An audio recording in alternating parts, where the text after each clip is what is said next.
गहरी रात थी। अंधेरा घर के कोने कोने में समाया हुआ था। इस घर में 7 साल की बच्ची सना और उसकी माँ रहती थी। और आज सना का बर्थडे था। वो रात को सोने से पहले खेलते खेलते गेट के पास गई और उसने देखा कि एक अजीब सी पुरानी डॉल गेट के आगे पड़ी हुई थी। उस डॉल की आंखों में एक ऐसी चमक थी जैसे वो इंसान की तरह घूर रही हो।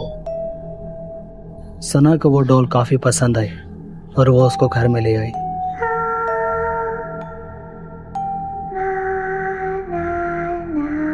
सना डॉल से खेलती रही और उसे अपने बिस्तर के पास रख दिया। रात को उसकी माँ ने गुजरते हुए सुना कि सना कमरे में किसी से बातें कर रही थी। माँ ने दरवाजे से पूछा, सना, किससे बात कर रही हो बेटा? सना ने जवाब दिया, मॉम, डॉल मुझे कहानी सुना रही है। जब माँ ने अंदर आकर उस डॉल को देखा तो उन्होंने इसको सना की नादानगी समझकर इग्नोर कर दिया। अगली रात सना का टेप रिकॉर्डर खुद चल पड़ा। रिकॉर्डर में एक आवाज रिकॉर्ड हुई और अगली सुबह सना की मॉम ने वो रिकॉर्डिंग सुन ली। मैं अकेले हूँ, मेरे साथ खेलने आओ सना। ये रिकॉर्डिंग सुनकर उसकी माँ घबरा गई थी।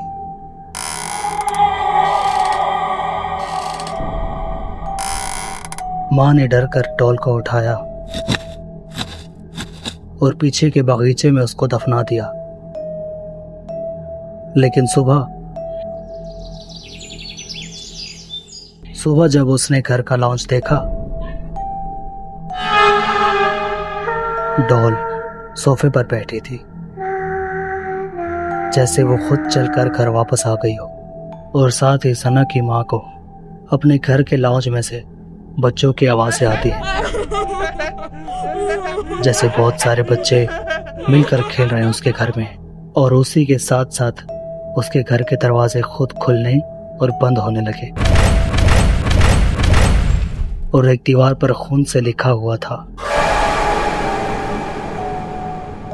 सना की माँ चीखती है और सना के कमरे में दौड़ती है। लेकिन सना अपने बिस्तर पर बैठी हुई थी, डॉल को गले लगाए हुए। सना ने माँ की तरफ देखकर कहा, अब मैं कभी अकेली नहीं रहूंगी। अब हम दोनों हमेशा साथ हैं। माँ ने दोबारा डॉल को उठाया और इस दफा उसने स्कूल के पीछे वाले पुराने कुएं में फेंक दिया और सुकून से घर आकर सो गए। लेकिन रात को जब माँ पानी पीने के लिए किचन में गई तो उसको महसूस हुआ जैसे कोई उसको देख रहा हो।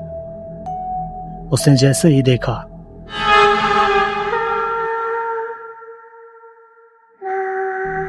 वही डॉल फ्रिज के पास बैठी थी और उसी को घूर रही थी।